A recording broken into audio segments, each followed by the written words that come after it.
Vamos a platicar ahora de propiedad intelectual. Saludo con mucho gusto a Mauricio Jalife. Él es socio fundador del despacho Jalife, Caballero y Asociados. ¿Cómo estás, mi querido Mauricio? Muy buenas tardes. Bien, Darío, muchas gracias y muchos saludos a ti y a quienes nos ven o escuchan. Mauricio, uno de los temas que se discutieron en esta primera reunión de ministros de Estados Unidos, Canadá y México para revisar el Tratado de Libre Comercio fue precisamente la propiedad intelectual. Sí, Darío, bueno, resulta que como normalmente viene sucediendo en este tipo de acuerdos internacionales, de negociaciones internacionales, pues el capítulo de propiedad intelectual suele ser el más largo, por lo pronto. En esta ocasión es el capítulo número 20 de este tratado. Suele ser el más robusto, ¿no? Uno de los capítulos donde particularmente Estados Unidos pues suele establecer una serie de exigencias.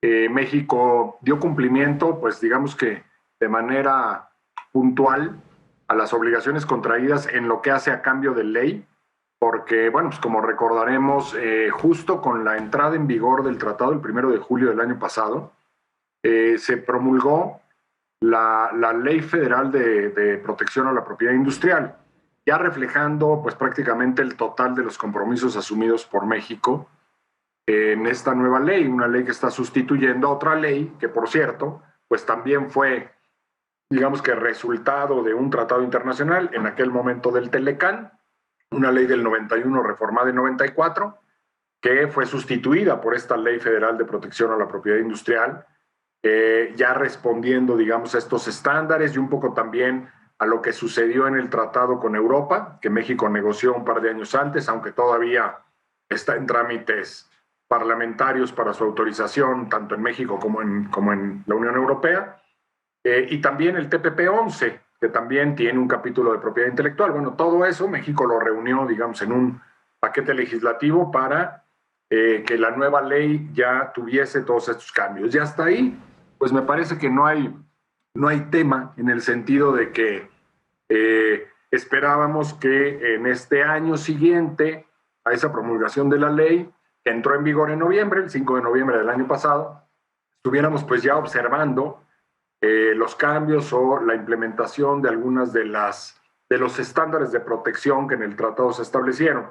El problema, Darío, es que en estos tratados internacionales no solamente está la parte del reconocimiento de los derechos, la inclusión de figuras novedosas. Por ejemplo, México no tenía apenas hasta ahora protección a marcas no tradicionales, marcas olfativas, marcas de sonido, marcas de imagen comercial. Todo esto se cambia y se incorpora, se incluye, igual que algunas otras figuras muy importantes en donde se hacen ajustes para tenerlo ya dentro de la ley, tenerlo considerado y que el reconocimiento y la protección a estos derechos sea plena. Pero ahí no acaban las obligaciones, Darío. La parte más importante, honestamente, y donde reiteradamente nuestros socios comerciales nos han venido haciendo observaciones en los últimos años, es en la parte de lo que ellos llaman el enforcement, que es la posibilidad de llevar a la práctica la exigencia del cumplimiento de la exclusividad que suponen todos los derechos de propiedad intelectual.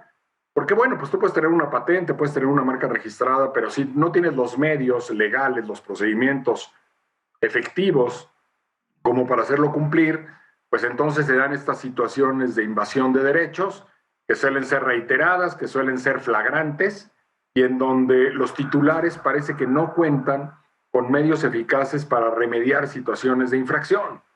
Y honestamente, Darío, y creo que aquí viene pues la situación de reclamo de parte de la representante comercial de Estados Unidos, de Catherine Tai, pues parecería que nuestro país se ha olvidado bastante en los últimos años de los programas antipiratería en particular.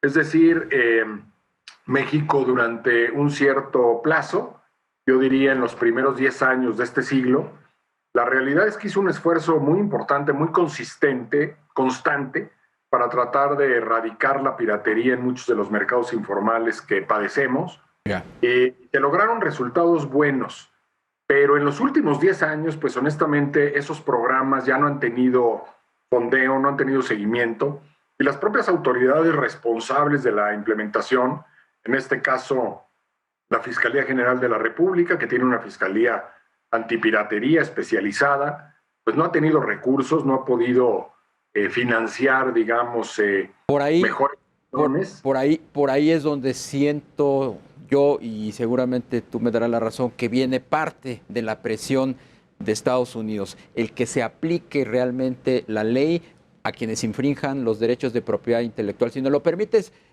posteriormente valdría la pena que le entráramos más de lleno a este tema, a cómo está el fenómeno de la piratería en México, las posibilidades que desafortunadamente estamos viendo que regresa nuevamente a fortalecer este fenómeno. Muchísimas gracias, Mauricio Jalife.